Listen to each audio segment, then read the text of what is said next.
Hey guys, this is Tauna, and today we're going to be covering everything we know about the new Edge of Eternities commander decks. There is 2 new precons coming with Edge of Eternities, and today we're going to be covering everything that we know about them so far, so that way you guys know it as well and can prepare and potentially pre-order them if you want, or just look after them and be excited for them, because I am very excited about both of these. I think like one's very similar to one of my favorite commander decks, and one of them's very similar to like what I've been thinking about building for one of my other decks. So I'm pretty down for both of these. There is some huge news in here that I haven't seen anyone else talking about, like, you know, very unique stuff within these decks that is not within any other decks. And we do have both the face and the secondary commanders named, and the cards for the latter. Also, the very interesting thing here as well is that these are going to be the first precons to come out that have a main commander that is a spaceship. That's right, a spaceship. It is going to be legal to play as a legendary spaceship as of Edge of Eternity. So let's get into it. Before we do, however, a couple things. First of all, thank you so much to everyone who subscribed thanks to these 2 recent videos, which were absolutely huge. 3 days ago, we only had 81.9% who are not subscribed, who watched our videos, and now we're down to 80.9, which is a huge 1% of people have subscribed since then. So if you are one of the people who is watching my videos and not subscribed, why not? Let me know why not. And then secondary, we are on target to hit our 25,000 subscribers by October, which is very exciting. I want to hit that by the end of the year, and at the moment it's in October. I want to see if we could shift that down. Let's see if we can get that down to September. If we can hit 25K by September, oh boy, I don't know what we'll do. Something huge. All right. So let's go through the super unique thing that's in these precons. They're quite different to previous precons in that, one, they have 12 new cards instead of 10. Usually with a new precon, at least with a in-universe precon, they have 10 new cards. However, this one also has a new land cycle. I say cycle because there is going to be 4 new cards that are going to be, it's a part of them, not a full kind of, you know, cycle of 10 or a full cycle of even 5, but 4 new dual lands. Specifically, they specifically call it out that there is going to be 2 new rare dual lands in each of them. So this is the first time that we're seeing new dual lands added into precons. They are going to be exclusive to the precons and collector boosters, because collector boosters have, you know, the actual precon cards, which means that they're also going to be likely quite commander focused, right? They can easily make them quite pushed because they are going to be just legal within commander and, you know, legacy, eternal legal stuff, right? They're not going to be legal in like standard or modern or anything like that. So these could be pretty pushed, and they are designed around commander, which makes them pretty decent, right?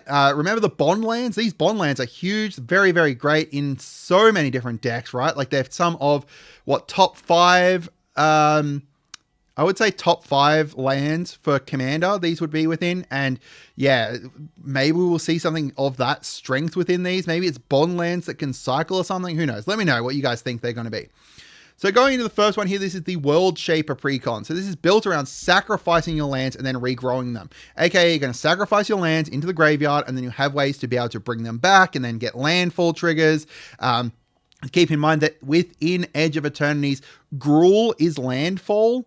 So that means that most likely there's going to be a bunch of landfall within here from like the main set as well.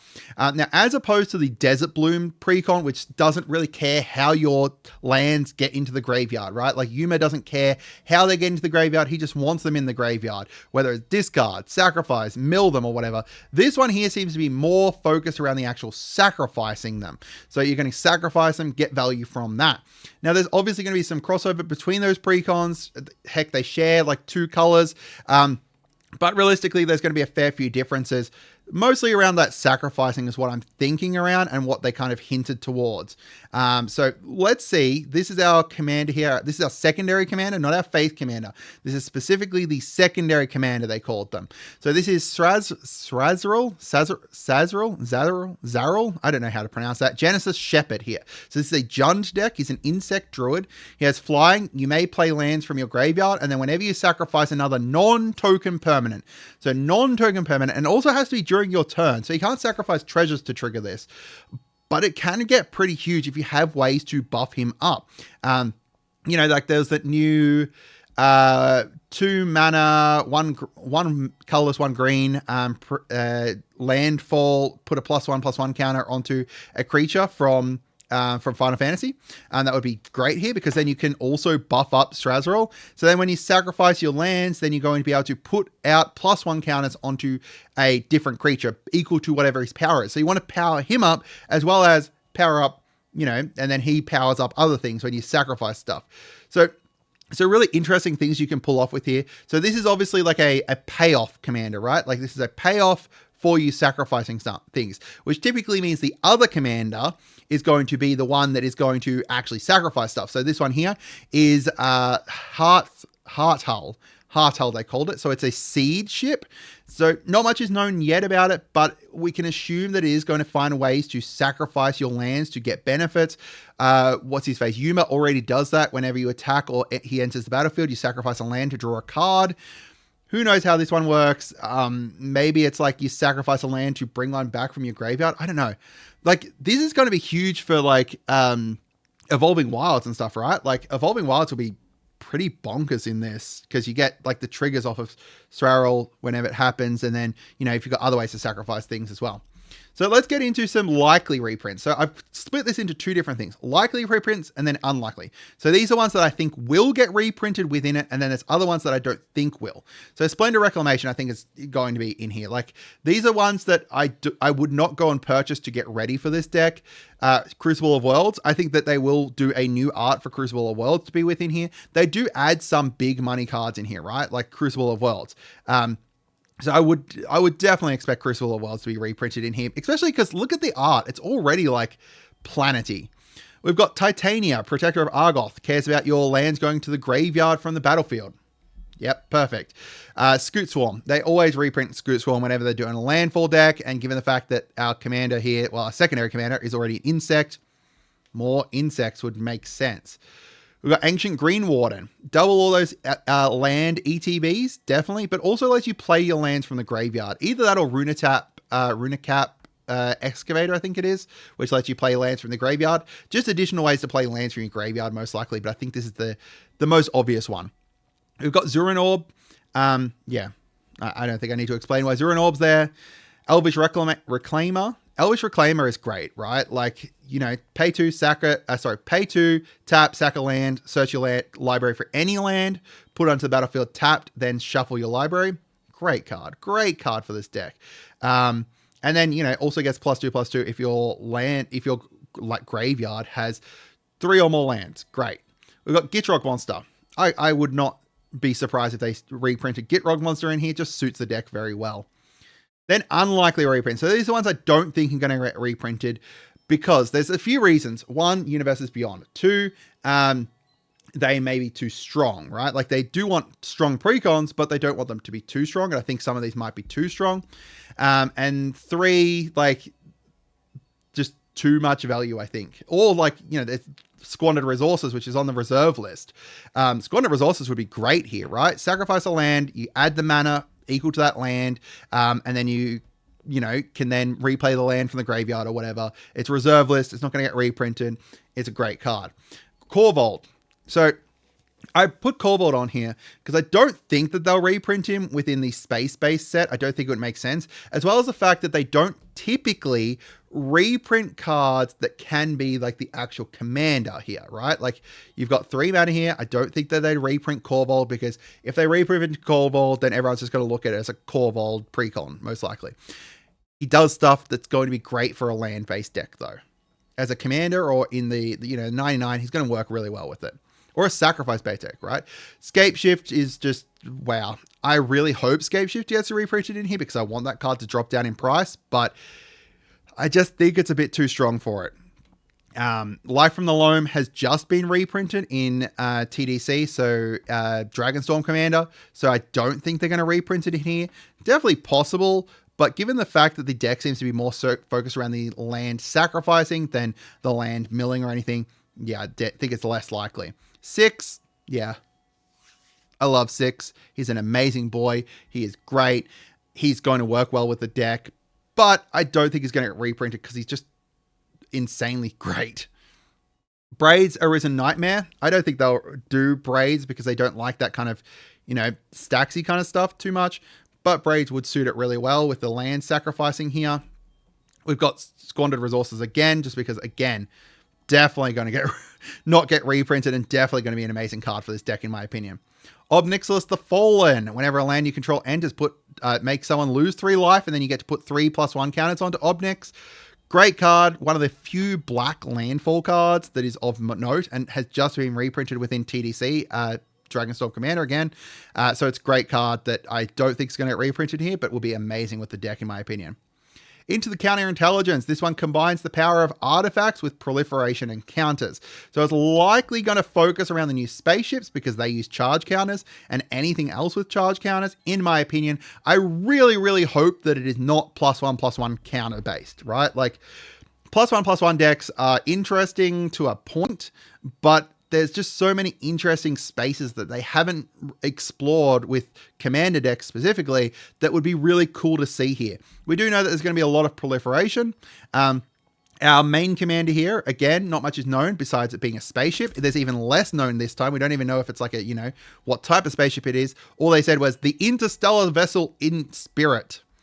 Yeah, I assume this one's going to likely add counters to things, charges or otherwise, right? Like, it makes sense that they would add counters, especially given the fact our secondary command does the opposite. But we'll have to see as to how that works. Maybe it uses counters and gets buffed based off of other counters or something. Who knows? And then our secondary commander here is Kilo Apogee Mind. I did a video on Kilo just before saying about how I think that he is a better proliferate commander than Atraxa now. Absolutely bonkers, goes infinite so easily and can go so much cool stuff, right? Like, yeah, just really, really awesome. So into the likely reprints here, we've got Flux Channeler. Whenever you cast a non-creature, artifacts and non-creatures, proliferate. Lux Cannon, get 3 charge counters on it and then tap it to destroy target permanent. Yeah, I could see that easily getting a reprint there. Ripples of Potential. I think this one is up for a reprint, right? Like, it was printed first within LCC, so Lost Caverns of Ixalan commander. However, it's really, really great and absolutely bonkers, like phasing out your like all of your stuff potentially. I think it's an amazing card, and I think it really deserves a reprint. And I think that Ripples of Potential is such a broad name that they could easily reprint it here and like reskin it into like Ripples Through Space or something. We've got Energy Chamber. At the beginning of your upkeep, put a +1 counter on an artifact creature or put a charge counter on a target non-creature artifact. Definitely works well. Darksteel Reactor. Sometimes they add in these like win cons, right, to the decks. If you look at like the Bumbleflower deck, it had one. If you look at the, what was it? The artifact deck from Fallout, the science one, that had one as well. These win the game things. And I think this one suits well. It's so slow that you're not likely to get it off, but it's going to have that like win feel good moment that is really great for a precon. I think that's one thing that some people don't think about with precons is that they need those winning feel good moments. And I think that this is one that's really funny. We've got Golem Foundry, sorry. Whenever you cast an artifact spell, put a charge counter on it, and then you can remove charge counters to create golems. Definitely could be easily reprinted in here. Norn Wellspring, whenever a creature you control dies, scry 1, put an oil counter on it, and then you can tap, remove 2 oils to draw a card. Yeah, white needs card draw. This works really well for that. And it works really well with the proliferation theme. Mystic Forge to cast artifacts on the top of your library. Ethereum Sculptor to reduce the cost of your artifacts. And then Joyra. I think Joyra is up for a reprint. Hasn't been reprinted in quite a while and suits the deck really well, as well as being like a spaceship. Well, not a spaceship. The Weatherlight's not really a spaceship. It's just a flying ship. I guess it was a spaceship, right? Like, it was going through planes, interplanar ship. I don't know how to pronounce like what that would be called. But either way, I think this would be an amazing reprint to see in here. And I definitely do think that Joyra could be reprinted here as well.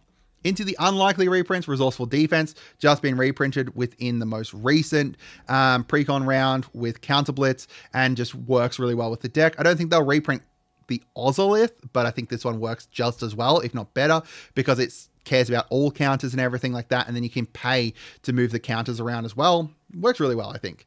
We've got Lizelle, not going to get reprinted. Universes Beyond. We've got Tekethal, not going to get reprinted because it's too strong, I think. Like, proliferate twice in this kind of deck when you're already caring about proliferation. Oh boy, that's going to get out of hand real quick. We've got Kaith. Kaith, I don't think is going to get reprinted because, as I said before about the, having 3 like other commanders that fit into 3-color commanders anti commanders. I don't think they really do, but this one's great because it lets you fabricate your things, put +1 counters on when they enter. Craig Boone, Universes Beyond, gets quest counters, and then you can proliferate those quest counters, and then he also deals damage to things. I think that it works really well with the deck. Whenever you attack with 2 or more creatures, like he doesn't even need to attack. So realistically, he can crew a vehicle and then be tapped down, and he'll still be able to deal that damage as well, as like, which is great. We've got Winged Hive Tyrant, give all our things with counters, flying and haste. It's not going to reprint it as Universes Beyond, but also it just works really well with the ships that are already wanting charge counters on them. We've got Magistrate's Scepter. They're not going to reprint this at all. Like, I don't need to explain why this one not going to reprint it. They don't add extra turn stuff really into precons, let alone one that's going to be so easy to hit like this one. All will be one. Yeah, they're not going to reprint this. They should reprint it within this set, and maybe they could reflavor it, definitely. But it is going to be insane in this deck, right? Insane. Anytime you proliferate, you're pinging people constantly.